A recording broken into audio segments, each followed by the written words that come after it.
Ladies and gentlemen, welcome to NWA Give It All. We have an amazing card set up for you tonight. And running down some of the matches, we will see the final matches of the American Dream Gauntlet as all 8 participants compete in their final matches of the round robin stage. So we'll see who goes to the final as the final 2 or the 2 highest scorers go to a final at NWA Into the Fire.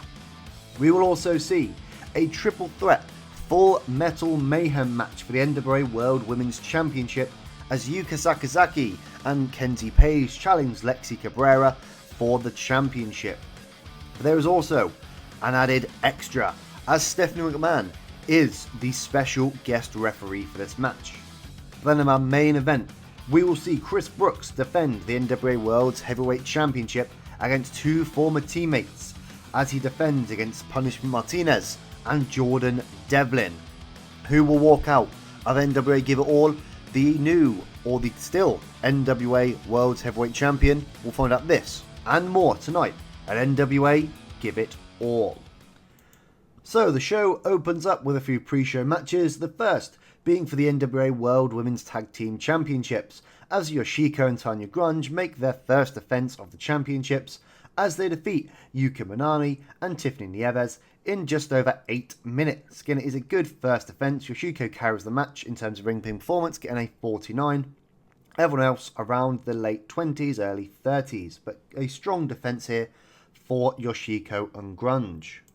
We'll then go to our second pre-show match, as in a decent 6-man tag team match, Jack Cartwheel, Sonico and Manic defeat JT Dunn and the Diamonds in the Rough in again just over 8 minutes when Manic submits BK Westbrook. Getting good performances all round here, Manic getting a 56, Cartwheel a 58, Sonico a 43, Dunn a 45, Plunkett a 44 and then Westbrook a 35, equaling to a good 52 rated pre-show match. We'll then go to our final pre-show match as we have our traditional eye candy match as Brandy Lauren and Ayano Uri defeat Makoto and Promise Braxton in about 6 minutes and 43 seconds when Brandy Lauren pins or submits Promise Braxton. Again, it gets a 62, which is quite good. Brandy Lauren getting a 68, she is very good at these types of matches. Uri getting a 51, Braxton a 47 and Makoto a 55. But now we'll move on to the main show.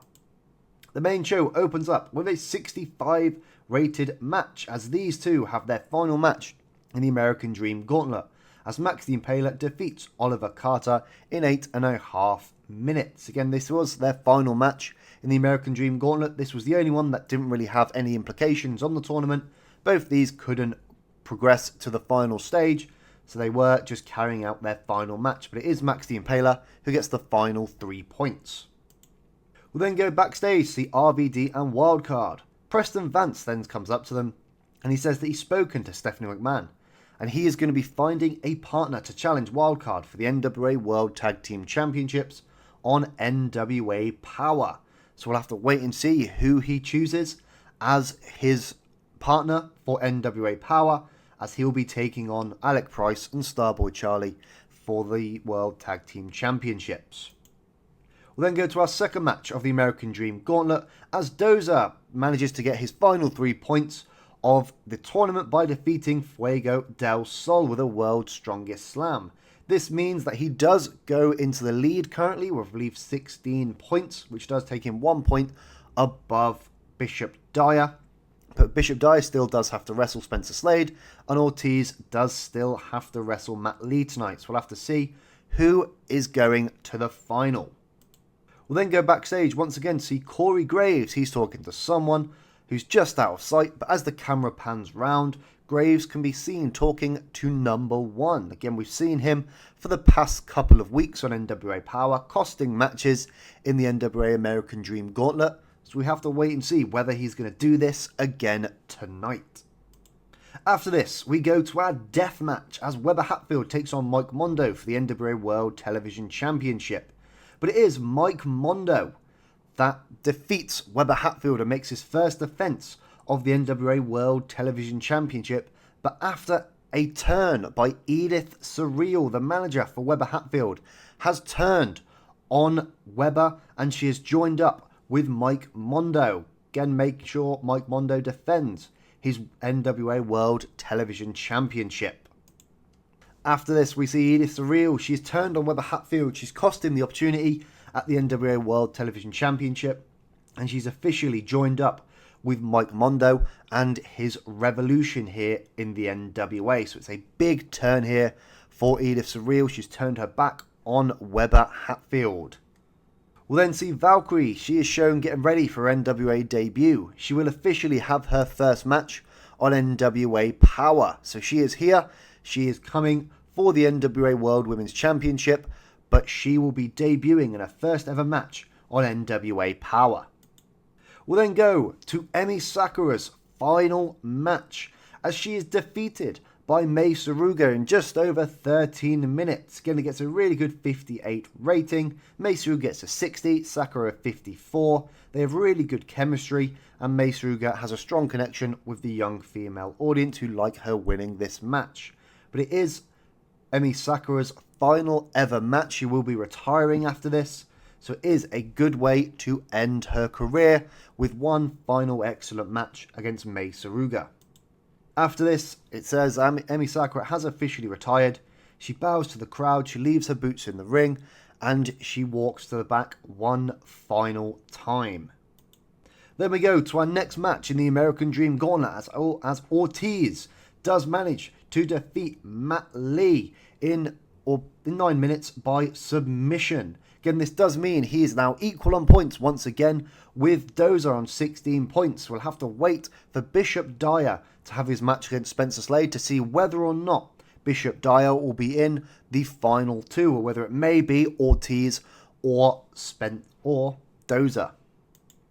But before that, we have the 6-man match for the NWA National Heavyweight Championship and the NWA United States Tag Team Championships, as Odinson, Marshall Roquette and Bojack, Bully Ray's Hit Squad, do manage to defeat Keith Lee and the Professionals in just over 11 minutes. It is a good 54 rated match here, and it does mean that Bully Ray's Hit Squad do manage to retain all their championships. Bojack remains the NWA National Heavyweight Champion, and Odinson and Marshall Roquette remain the NWA United States Tag Team Champions. So a big win here for Bully Ray's Hit Squad.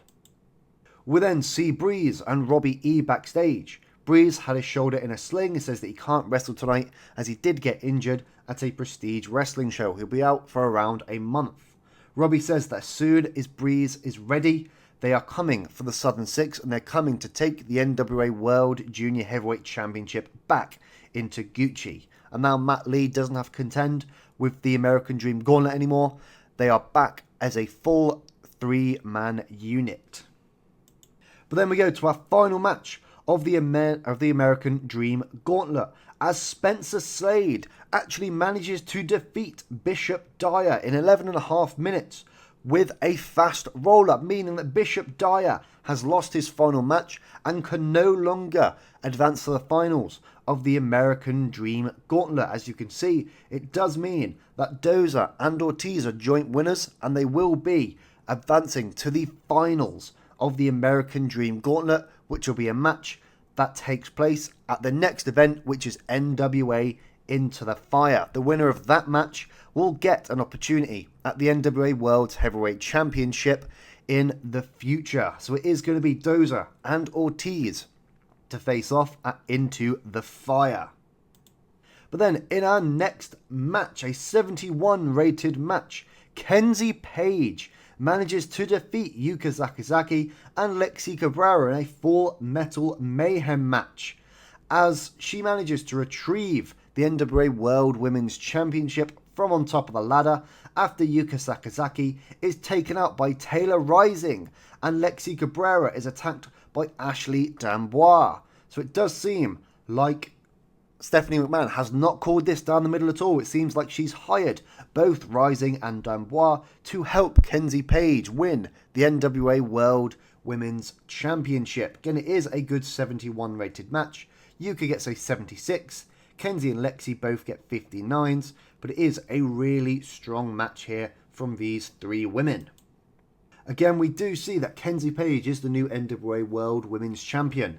Stephanie has screwed both Yuka and Lexi. She's recruited Rising and Dambois to join up with Kenzie Page and help her win, and I imagine subsequently retain, the NWA World Women's Championship.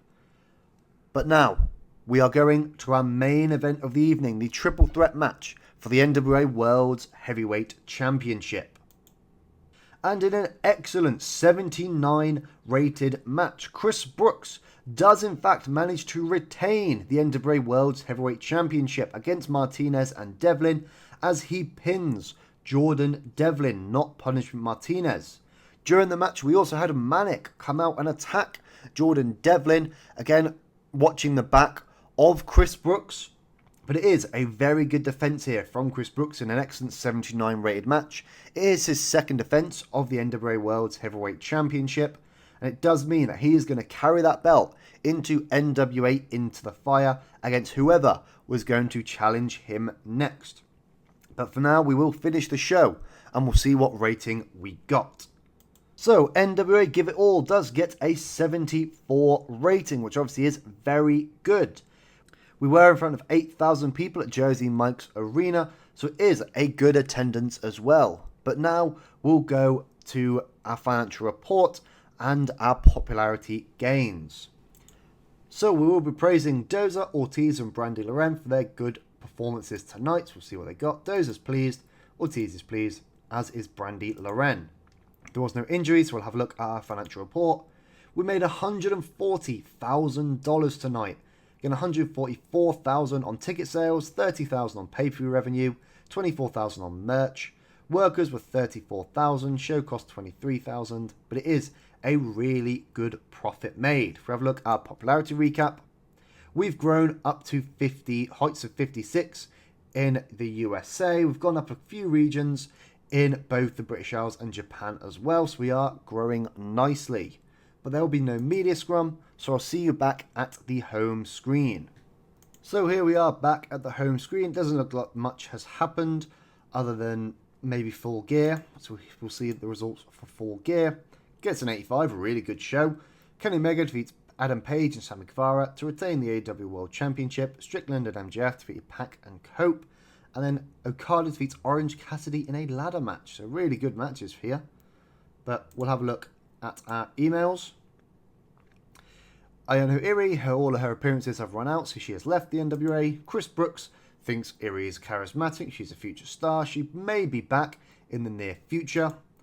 We got a buy rate of 43,000, which is quite good. I don't think it's as high as Sam Hain, but it is still quite high.